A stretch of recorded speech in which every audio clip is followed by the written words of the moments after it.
Welcome back mga kaobra. Mga kaobra, ngayon ito ang aking painting na imaginary lang po ito lahat mga kaobra. Ito po ay walang reference na ginagayahan. Ito mga kaobra, tingnan nyo. May bahay kubo at may usok pa. Yun ang usok mga kaobra. Yun, umpisa natin mga kaobra. Lalagyan natin ng shadow ng kabayo. May bali dalawa itong kabayo na ito mga kaobra, may ano siya, may anak. Tsaka itong kahoy naman mga kaobra, lalagyan natin ng shadow. Ito yung shadow niya mga kaobra. Kung makita nyo paano ko ginawa yung shadow obra.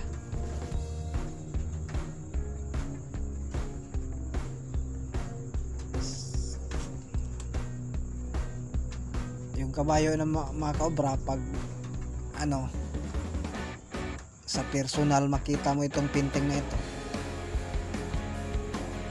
parang totoong totoo mga kaobra, realistic talaga siya tingnan mga kaobra. Saka yung usok mga kaobra, kung nakita nyo,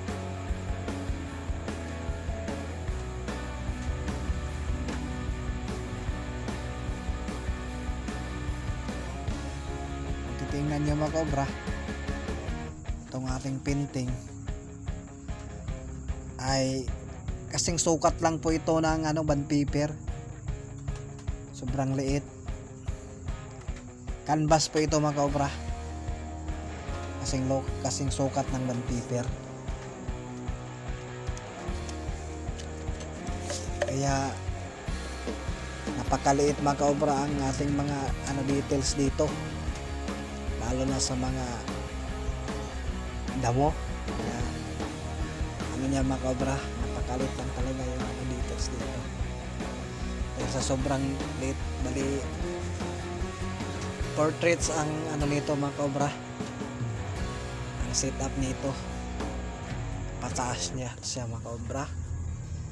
Kasi pag mga kaobra, pag pahiga, ang tinatawag doon ay landscape. At ito ang ginawa ko mga kaobra, kasing sukat lang ito ng bond paper, kaya inano ko na lang mga kaobra, portraits ang nito mga kaobra, pagkagawa. Yun,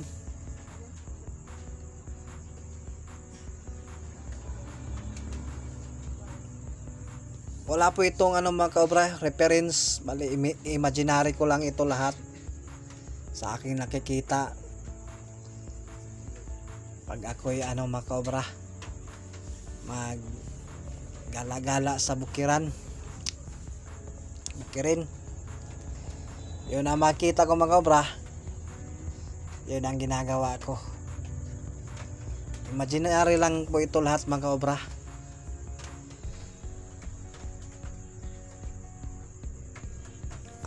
Bali ito mga kaobra, yung nagpapagawa nito, lang po, bali project daw nila ito. Lilibre ko lang ito mga kaobra, dahil iiwan naman niya itong pintura na ginamit at saks na binili niya.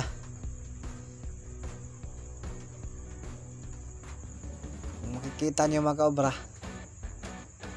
parang lang, parang litrato lang yung camera na mga kaobra. Pinicturan lang yung bukirin, saka may kabayo mga kaobra. Sa lahat ng aking mga subscribers, salamat po sa inyong pagtangkilik sa aking YouTube channel. Sana po sa hindi pa nakapag-subscribe dyan, subscribe na po nyo po ako, dahil bago pa lang itong channel natin mga kaobra, para makatulong tayo sa ating mga susunod na mga video mga kaobra.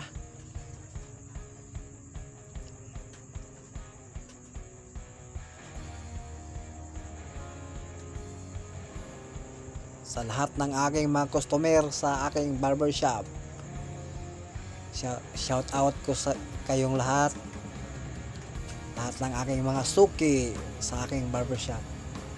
Ito mga kaobra, pag wala akong libangan, nagpipinting ako mga kaobra.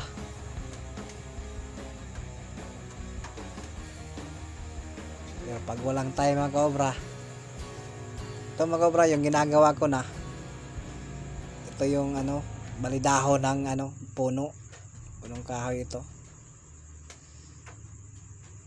para magtitingnan natin mga kaobra, lalo na pag parang totoo talaga siyang puno yung mga dahon niya.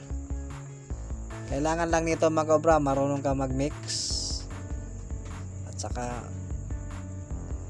mga kaobra, mag-apply sa ating kulay, para pag titingnan ng malayo mga kaobra, parang buhay na buhay. Kung makikita nyo mga kaobra,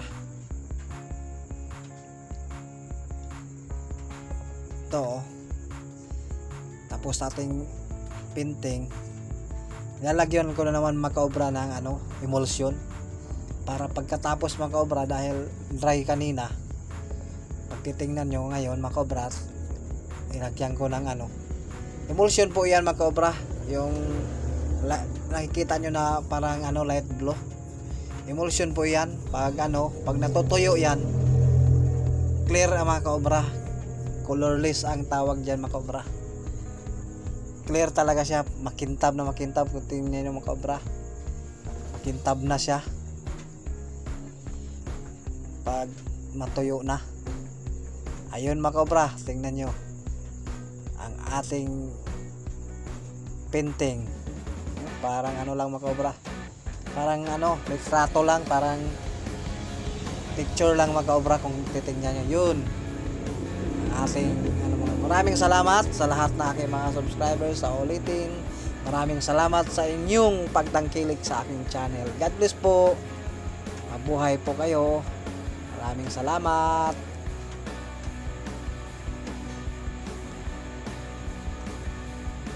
Thank you po sa panonood.